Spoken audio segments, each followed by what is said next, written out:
तो साथियों, जय हिंद, जय भारत। मैं मदन लाल आज़ाद, संस्थापक संयोजक ठगी पीड़ित जमाकर्ता परिवार और all India bike boat taxi union, आज दिनांक 8 अक्टूबर 2024 को आपके समक्ष प्रस्तुत हूँ राजधानी दिल्ली से कुछ खास खबरें आप सबको बताने के लिए। एक बड़ी खबर भी आपको सबको बताऊंगा और सावधानियाँ भी बताऊंगा, लेकिन उससे पहले मैं आप सब से रोज़ाना की तरह अनुरोध करूंगा कि तमाम साथी मेरे इस वीडियो संदेश को ज़्यादा से ज़्यादा शेयर करें, ताकि ज़्यादा से ज़्यादा लोगों में जागरूकता पैदा हो सके और आपका सबका जल्दी से जल्दी भुगतान हो सके। पूरा वीडियो ध्यान से सुनेंगे, लाइक करेंगे, कमेंट करेंगे, और जिन साथियों ने हमारे यूट्यूब चैनल को अभी तक सब्सक्राइब नहीं किया है वो इसे सब्सक्राइब भी ज़रूर कर लेंगे, ताकि आपको घर बैठे अपडेट मिलती रहे। मैंने कल NCLT की प्रक्रिया के बारे में और कुछ अन्य स्कैम्स पर अपडेट्स दी थी, तो कल का वीडियो तमाम साथी ध्यान से सुन लेंगे, ताकि आपकी समझ में NCLT का, सहारा CRC रिफंड पोर्टल का, SEBI PACL रिफंड पोर्टल इत्यादि का और लिक्विडेटर्स का खेल समझ में आ सके और आप उस भ्रम से बाहर आकर हमारे राष्ट्रव्यापी अनिश्चितकालीन असहयोग आंदोलन में सम्मिलित होकर अपना और अपनों का भुगतान सुनिश्चित कर सकें। साथी, तो जैसा कि आप सबको पता है, 1 सितंबर 2024 से लगातार हम देश में राष्ट्रव्यापी असहयोग आंदोलन चला रहे हैं, और ये आंदोलन अनियमित जमा योजनाएं पाबंदी अधिनियम 2019 के क्रियान्वयन की मांग को लेकर के है, ताकि देश के प्रत्येक ठगी पीड़ित की जमा राशि का 2 से 3 गुना भुगतान उसे 180 दिन में अपने जिला अधिकारी, जिला कलेक्टर के या SDM के माध्यम से मिल सके। साथियों, पहली मांग यही है। दूसरी मांग ये है कि तमाम जो भी निर्दोष एजेंट हैं, जिन्होंने ग्राहकों का पैसा लेकर कंपनी या क्रेडिट कोऑपरेटिव सोसाइटी में जमा कर दिया और उन्हें उसके बदले बॉन्ड्स, सर्टिफिकेट, पासबुक, रसीद इत्यादि दे दी, तो ऐसे तमाम निर्दोष एजेंटों को पुलिस और निवेशकों की प्रताड़ना से बचाकर उन्हें सुरक्षा, सम्मान, रोजगार और पुनर्वास का अधिकार दिलाया जा सके। दूसरी मांग ये है। तीसरी मांग हिंदुस्तान को ठगमुक्त, बेईमान रहित राष्ट्र राज्य के रूप में स्थापित करने की है और ठगों को फांसी देने की है। साथी, तो इन तीनों मांगों को लेकर हमारा अनिश्चितकालीन असहयोग आंदोलन पूरे देश भर में चल रहा है। लगातार तमाम साथी तहसीलों पर, जिला कलेक्ट्रेट्स पर इन तीनों मांगों के समर्थन में सत्याग्रह शिविर लगाकर सरकार के विरुद्ध असहयोग आंदोलन चला रहे हैं। और आज 38वां दिन है साथियों। 38वें दिन भी हमारे साथियों ने हिम्मत नहीं हारी है। लगातार ये आंदोलन चल रहा है और ऐसे ऐसे क्रांतिकारी, महान, बलिदानी साथी हैं हमारे बीच में, जो घर में आई आपदाओं से भी घबरा नहीं रहे, आंदोलन को लगातार सुचारू रखे हुए हैं। जिनमें से एक साथी का नाम मैं ज़रूर लेना चाहूँगा, हमारे जिला अध्यक्ष बिजनौर भाई वीर सिंह जी। उनके बड़े भाई का 4 दिन पहले एक्सीडेंट में निधन हो गया था। उस इतनी बड़ी आपदा, दुखद स्थिति के बावजूद भी हमारे साथी मास्टर वीर सिंह जी ने आंदोलन को नहीं छोड़ा और वो लगातार पिछले 38 दिन से अपने जिला कलेक्ट्रेट में ज्ञापन दे रहे हैं। विधायकों को ज्ञापन दिया, क्षेत्र वालों को, सांसदों को ज्ञापन दिया, और उनकी ये कुर्बानी साथियों निश्चित रूप से व्यर्थ नहीं जाएगी। ऐसे ही तमाम साथी हमारे लगातार धरना, प्रदर्शन, सत्याग्रह कर रहे हैं। तो इससे देखकर आभास होता है कि हमारे साथी अब कुछ भी त्याग और बलिदान करने के लिए तैयार हैं, इस महाविकट संग्राम को, भुगतान की लड़ाई को जीतने के लिए। एक दुखद सूचना है साथियों, और मुझे देर से पता चली।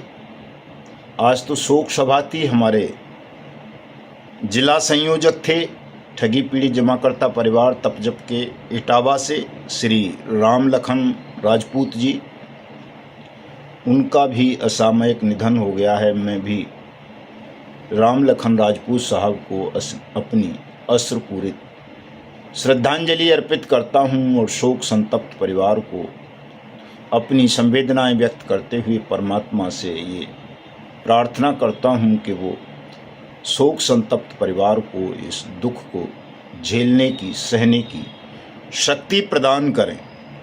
आज उनके लिए शोक सभा रखी गई थी जिला कलेक्ट्रेट इटावा में, तो तमाम साथियों ने मौन रख कर के उनको अपनी श्रद्धांजलि अर्पित की। राम लखन राजपूत जी हमारे जुझारू साथी थे, असमय वो हमारे बीच से चले गए। ये एक दुखद सूचना है, दुखद घटना है। तो इस तरह की दुखद सूचनाएं आमतौर पर आती रहती हैं साथियों। ये कुर्बानी, ये त्याग, ये बलिदान जो हमारे तपस्वी साथी तप जपधारी कर रहे हैं, निश्चित रूप से ये शासन प्रशासन को भी विवश करेंगी झुकने के लिए, आपका भुगतान कराने के लिए, आपको सुरक्षा, सम्मान, रोजगार, पुनर्वास का अधिकार दिलाने के लिए और देश को ठगमुक्त बेईमान रहित राष्ट्र राज्य के रूप में स्थापित करने के लिए। इसी कड़ी में आज लोकसभा सचिवालय, लोकसभा अध्यक्ष ओम बिरला जी के कार्यालय से फ़ोन आया था और दुर्भाग्य से मैं उस वक्त कहीं व्यस्त था, फ़ोन नहीं उठा सका। लेकिन दुर्भाग्य नहीं, ये सौभाग्य कहेंगे कि मैं उठाता तो मैं कॉल रिकॉर्ड नहीं करता। तो उन्होंने हमारे राजस्थान के प्रदेश अध्यक्ष आदरणीय MP शर्मा साहब को कॉल की, जिन्होंने वो रिकॉर्ड भी कर ली साथियों।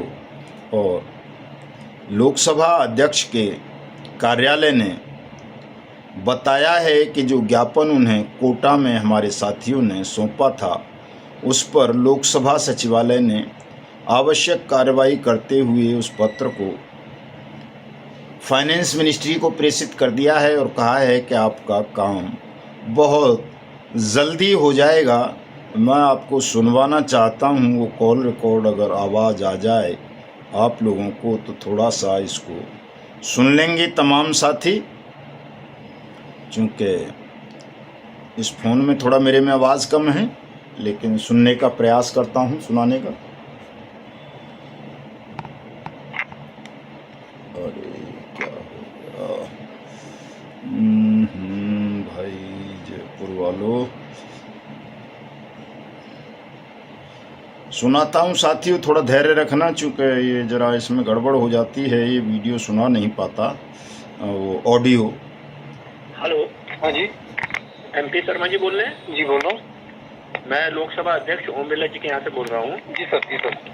हाँ, एक रिक्वेस्ट लगाई थी सत्याग्रह आंदोलन के माध्यम से भुगतान हेतु ज्ञापन। जी सर। हाँ, तो इसके लिए संबंधित मंत्रालय को ये रिक्वेस्ट भेज दी गई है। जी सर। तो जल्दी ये काम हो जाएगा आपका। चलो, बहुत बहुत धन्यवाद सर, आपको भी और बिरला सर। ठीक। तो सुना आपने, उन्होंने कहा कि बहुत जल्दी आपका काम हो जाएगा। उम्मीद मैं भी यही करता हूं कि बहुत जल्दी काम कर दे सरकार, अन्यथा स्थितियां विकट होती जा रही हैं। हमारे साथियों का भी धैर्य जवाब दे जाएगा निश्चित रूप से, और जब पीड़ितों का धैर्य जवाब देता है तो वो शासन के लिए, सत्ता के लिए ठीक नहीं रहता, कोई न कोई उससे भयावह परिणाम निकलता है। तो मैं बार बार सरकार को चेतावनी दे रहा हूं कि वो अपने अहंकार को त्याग दे, और जो हमारी मांग है कि जो हमारी पार्लियामेंट ने ये कानून बनाया है और जिसमें देश के तमाम ठगी पीड़ितों को भुगतान की गारंटी का अधिकार प्रदान किया है, इस कानून को अविलंब क्रियान्वित करे और सबका भुगतान करते हुए अपने उत्तरदायित्व का, कर्तव्य का निर्वहन करे। इसी में शासन की भलाई है। अगर शासन की कुर्सियों पर बैठकर, न्याय की कुर्सियों पर बैठकर शासक और प्रशासक कानून का सम्मान नहीं करेंगे तो जनता ऐसी सरकारों को उखाड़ फेंकने में देर नहीं लगाती है और सरकार ये ध्यान रखे कि हम कोई पॉलिटिकल पार्टी नहीं है कि हम केवल वोट के माध्यम से सरकार बदलने का प्रयास करेंगे, 5 साल का या 2 साल का या 3 साल का इंतज़ार करेंगे। हम इस देश के स्वामी हैं, जनता हैं। हमको राजनीति से, चुनाव से कोई लेना देना नहीं है। हम अपना जनमत पैदा करेंगे, देश में एक बड़ा आंदोलन तैयार करेंगे और सत्ता में बैठे हुए लोगों को सत्ता त्यागने के लिए विवश कर देंगे। ये हमारा फंडामेंटल राइट है, ईश्वरीय अधिकार है। इस अधिकार को जब हम प्रयोग करने पर उतरेंगे तो आपकी सत्ता कितनी भी मजबूत क्यों न हो, कितनी भी पूर्ण बहुमत की सरकार क्यों न हो, लेकिन यदि सरकार में बैठ के आपने गैर कानूनी काम किए तो हमें ये अधिकार है कि हम आपको सत्ता से उखाड़ फेंकें। इसलिए सत्ताधारियों को हमारी इस गंभीर मांग को गंभीरतापूर्वक लेना चाहिए, चूँकि इसमें 5 लाख से ज़्यादा हमारे साथी अपना आत्म बलिदान कर चुके हैं, रोज़ाना कर रहे हैं।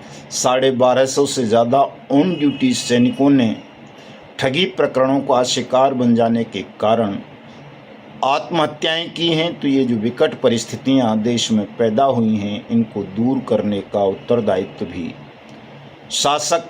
प्रशासकों का ही है और वो जल्दी से जल्दी हमारी मांग की पूर्ति करें, चूँकि हमारे साथी पूरी ईमानदारी के साथ ये संघर्ष कर रहे हैं। आंखों में आंसू आ जाते हैं साथियों का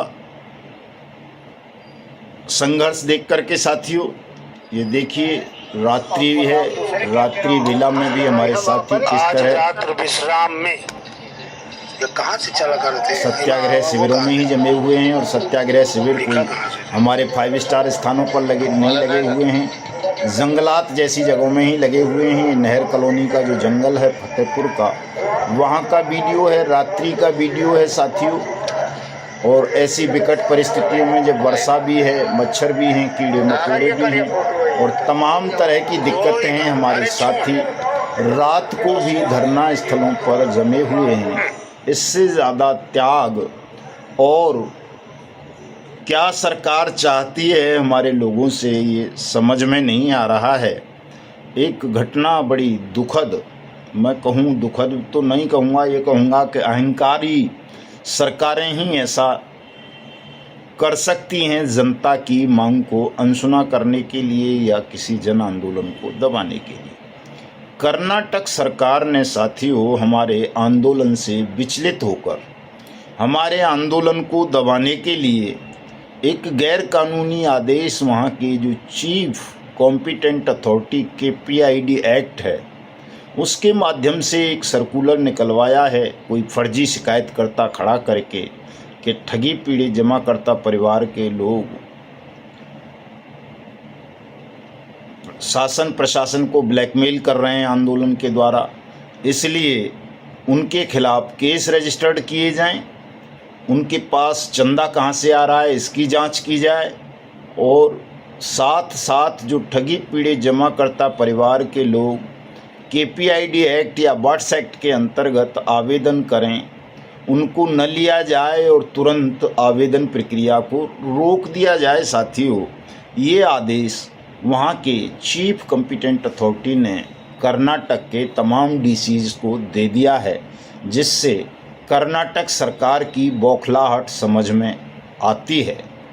मैं अनुरोध करूंगा कर्नाटक सरकार को, वहाँ के चीफ मिनिस्टर सिद्धारमैया साहब को, कि वो किसी भ्रम का शिकार ना रहें, अहंकार के शिकार ना बने। इस गैरकानूनी तुगलकी आदेश को अविलंब वापस लिया जाए और बर्ड्स एक्ट 2019 की अनुपालना करते हुए परमानेंट भुगतान काउंटर ओपन करके सबके आवेदन लिए जाएं, चाहे वो कोई ठगी पीड़ित जमाकर्ता परिवार के मेंबर हों या ना हों। यदि वो ठगी पीड़ित हैं तो उनके आवेदन लेने की प्रक्रिया सरकार आरंभ करे, जारी रखे, उसमें कोई रुकावट और बाधा अपने अहंकार के कारण ना बनने दे। कहीं ऐसा न हो कि क्रांति की ज्वाला कर्नाटक से ही प्रज्वलित करनी पड़े। अगर बात चंदे की है तो चंदा हम केवल और केवल अपने उन पीड़ित साथियों से ही लेते हैं जो किसी न किसी ठगी प्रकरण का शिकार रहे हैं या फिर देशभक्त हैं। दो ही तरह के लोगों से। हम किसी धनपशु से कोई चंदा नहीं लेते, किसी कॉरपोरेट घराने से कोई चंदा नहीं लेते, कोई विदेशी फंडिंग नहीं लेते, किसी मठाधीश से नहीं लेते, किसी क्रिमिनल गैंग से नहीं लेते, कोई इलेक्ट्रोल बॉन्ड नहीं लेते, चूँकि पॉलिटिकल पार्टी नहीं है। हम तो एक एक रुपया अपने पीड़ितों से ही लेते हैं और उन्हीं के लिए आंदोलन चला रहे हैं और इस पर कोई कानूनी पाबंदी नहीं है। इस बात को सिद्धारमैया सरकार को नहीं भूलना चाहिए कि जनता की लड़ाई है और जनता अपने चंदे से या अपने पैसे से ही इस लड़ाई को लड़ रही है। इसमें सरकार को इंटरफेयर करने की ज़रूरत नहीं है, अन्यथा आपकी स्थिति तो वैसे ही बहुत कमज़ोर है। चूँकि कांग्रेस की सरकार है कर्नाटक में, 2-4 राज्यों में छोटे मोटों में रह गई है, तो अगर अपने अस्तित्व को ही समाप्त आपने करने की ठान ली है तो हो सकता है आप इस तरह के तुगलकी फरमान निकालें। तो तमीज़ में रहें। मेरा कहने का आशय ये है कि जो विधि कहती है, कानून कहता है, कानून सम्मत कार्रवाई करें, तानाशाही ना दिखाएं। चूँकि तानाशाही तो हम मोदी सरकार की भी नहीं चलने देंगे। हम दिन और रात उनको भी कह रहे हैं, उनको भी चुनौती दे रहे हैं कि यदि उन्होंने तानाशाही पूर्ण रवैया अपनाया और पीड़ितों का भुगतान नहीं किया तो निश्चित रूप से हम मोदी सरकार को भी उखाड़ फेंकेंगे। हम कोई कांग्रेस या और विरोधी पार्टी नहीं हैं कि हम चुनाव का इंतज़ार करेंगे, वोट का इंतज़ार करेंगे।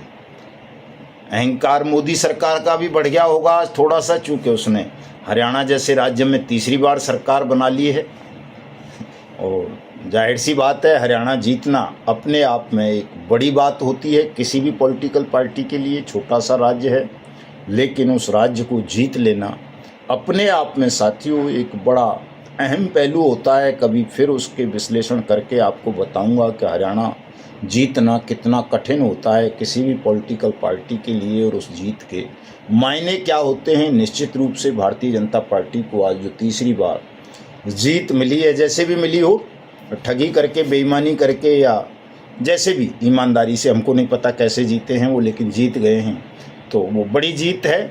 और इस खुशी में ही भारतीय जनता पार्टी को कम से कम भुगतान की प्रक्रिया आरंभ करवा देनी चाहिए। चूँकि अंत तय करना तो केंद्र सरकार को ही है, राज्यों की तो छोटी सी ड्यूटी है इसमें। चूँकि ज़्यादातर मामले मल्टी स्टेट स्कैम हैं तो केंद्र की ज़्यादा ड्यूटी है।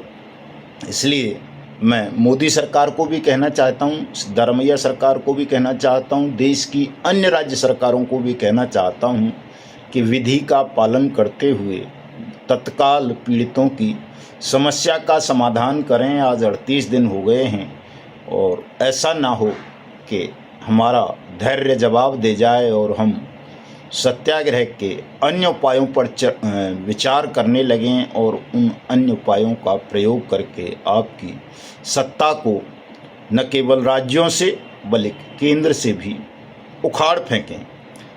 तो लोकसभा अध्यक्ष के कार्यालय से पॉजिटिव मैसेज आया है, अच्छी बात है। ऐसे ही आज देश की मशहूर एक्ट्रेस और मथुरा से सांसद हेमा मालिनी ने वित्त मंत्री निर्मला सीतारमण को ही पत्र भेजा है आपके भुगतान के लिए। आज ही हमारे जो लायक राम कुशवाहा जी हैं मथुरा से, हमारे लक्ष्मण सिंह सैनी साहब, उन्होंने ये पत्र मुझे भेजा है।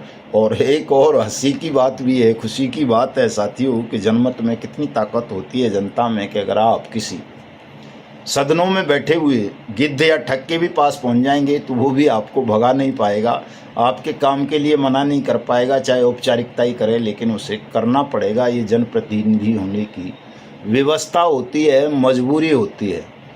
पूरन प्रकाश एमएलए मथुरा से, मतलब मथुरा लोकसभा संसदीय क्षेत्र की एक सीट से एमएलए है और कल्पतरू वाला जो मामला है केबीसीएल वाला, उसमें वो मुख्य अभियुक्त भी है, ईडी के रडार पर है।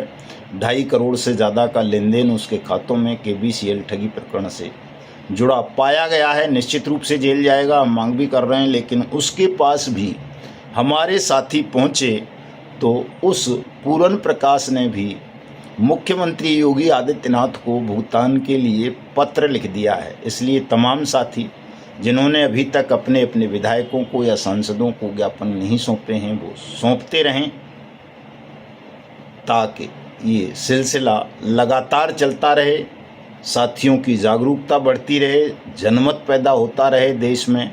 और यदि मोदी सरकार नवंबर से पूर्व अक्टूबर में आपका भुगतान ना करे तो हम नवंबर में पार्लियामेंट का घेराव करके मोदी सरकार को आप सबका भुगतान करने के लिए या सत्ता त्यागने के लिए विवश कर सकें। तो चूँकि साथियों मैं रोज़ाना अपील करता हूं अंत में कि सब लोग इसमें धन से भी सहयोग करें। बड़ा आंदोलन है, घबराने की ज़रूरत नहीं है। चूँकि कर्नाटक सरकार ने आरोप ही लगा दिया है, लिखित में लगा दिया है, आदेश जारी कर दिया है कि हम पीड़ितों से पैसा ले रहे हैं, तो उस सरकार के अहंकार को तोड़ने के लिए भी ये बहुत ज़रूरी है कि जो भी पीड़ित हैं देश भर में वो सब हमारे इस आंदोलन में आर्थिक सहयोग अवश्य करें, चाहे 1 रुपये से ही करें। चूँकि सरकार इस ग्राउंड पर भी आंदोलन को तोड़ने का, डराने का प्रयास कर रही है। तो साथियों डरना नहीं है, जनता से पैसा लेना, पीड़ितों से पैसा लेना उनकी लड़ाई लड़ने के लिए, उनको न्याय दिलाने के लिए यह आपका सार्वभौमिक अधिकार है। इसलिए तमाम साथी न केवल कर्नाटक से बल्कि पूरे देश से, चाहे वो महाराष्ट्र वाले हों, गुजरात वाले हों, राजस्थान वाले हों, यूपी वाले हों, छत्तीसगढ़, MP, झारखंड, बिहार, उत्तराखंड, दिल्ली, हरियाणा, पंजाब,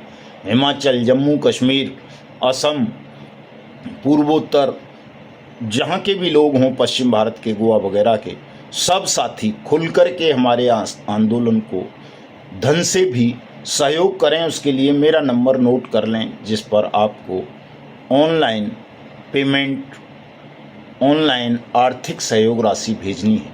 9560479048 ये नंबर मैं डिस्क्रिप्शन में भी दे रहा हूँ रोज़ाना। चूँकि बड़ा आंदोलन है साथियों, तो 2-3 काम तो आपको ज़रूर करने हैं। एक तो आर्थिक सहयोग करना है सबको, भले 1 रुपये से करें। चैनल को सब्सक्राइब जरूर करना है ताकि सरकार को पता चल सके कि आप लगातार जुड़ते जा रहे हैं, बड़ा होता जा रहा है आपका चैनल। आपको किसी मेन स्ट्रीम के मीडिया की आवश्यकता अब नहीं रही है। 58,500 लोगों ने सब्सक्राइब कर लिया है, 3.5 लाख से ज़्यादा लोग हमारे वीडियो को सुनते हैं। तो ये बड़ी बात है, और ये बड़ी बात धीरे धीरे और ज़्यादा बड़ी होती जानी चाहिए, ताकि तमाम मुख्यमंत्री, तमाम गवर्नर, तमाम दूसरे अधिकारी और प्रधानमंत्री को भी पता चल सके कि आपकी संख्या कम नहीं हो रही है, आप टूट नहीं रहे, आपका आंदोलन लगातार बढ़ रहा है। हमारे कुछ महान साथियों ने हमको आर्थिक सहयोग भेजा है, उनके मैं नाम बता देता हूँ। वीरेंद्र राय साहब ने भेजा है, हालांकि वो दूसरे साथी हैं जिन्होंने इनसे भिजवाया है पैसा, मुंबई से हैं। 100 रुपये की सहयोग राशि भेजी है। दिलीप धाकड़ साहब ने 50 रुपये भेजे हैं। अर्जुन सिंह जी ने 10 रुपये भेजे हैं। इंतजार सलमानी साहब ने 51 रुपये भेजे हैं। आनंद मौर्य जी ने 11 रुपये भेजे हैं। पंकज कुमार जी ने कल 1 रुपया भेजा था, आज कल ही उसके बाद वीडियो पड़ जाने के बाद 501 रुपये की सहयोग राशि और भेजी है। सुमेर सिंह गुजर साहब हैं, उन्होंने 1 रुपया भेजा है। राकेश कुमार जी हैं आगरा से, उन्होंने 101 रुपये भेजे हैं। हमारे ओम शंकर जी हैं, उन्होंने 21 रुपये भेजे हैं। नेमपाल सिंह हैं, उन्होंने 1 रुपया भेजा है। सुनील किशन कुकुडाकर साहब हैं, उन्होंने 50 रुपये भेजे हैं। ओम प्रकाश सैनी साहब ने 11 रुपये भेजे हैं। शकुंतला वाइफ ऑफ रामदास जी ने 11 रुपये भेजे हैं। रघुवीर प्रसाद जी ने 100 रुपये भेजे हैं। सुशील कुशवाहा जी ने 25 रुपये भेजे हैं। मंतुन कुमार जी ने 51 रुपये भेजे हैं। जितेंद्र सिंह तोमर साहब ने भी 51 रुपये का सहयोग प्रदान किया है। मैं अपने इन तमाम महादानी साथियों को बहुत बहुत धन्यवाद देता हूं, आभार व्यक्त करता हूं कि उन्होंने हमारी अपील पर धन जैसी महत्वपूर्ण चीज़ का भी त्याग करके हमारे आंदोलन को बल दिया है। तो जो भी साथी अपने देश को अंश मात्र भी प्रेम करते हैं, जो ठगी का शिकार बने हैं वो, और दूसरे साथी ज़्यादा से ज़्यादा आर्थिक सहयोग करें। हमारे सत्याग्रह शिविरों में, धरना स्थल पर, अपनी अपनी तहसील और जिला कलेक्ट्रेट पर जाकर हमारे सत्याग्रही साथियों को सहयोग करें। साथियों खबरें तो कई हैं, लेकिन ये खबरें मैं कल आपको सुनाऊंगा, चूँकि बहुत विचलित कर देने वाली खबरें भी साथियों आई हैं। अभी चूँकि वीडियो ज़्यादा बड़ा बन जाएगा, रोज़ ज़्यादा बड़ा बन रहा है, तो अभी तो मैं आपसे विदा लेता हूँ। कल मिलूँगा और कल हम मुरैना के लिए निकल जाएंगे। परसों मुरैना में कार्यक्रम है, उसके बाद आगे के कार्यक्रम और भी जारी रहेंगे साथियों। तो जुड़ते रहिए सभी लोग। धन्यवाद। जय हिंद, जय भारत।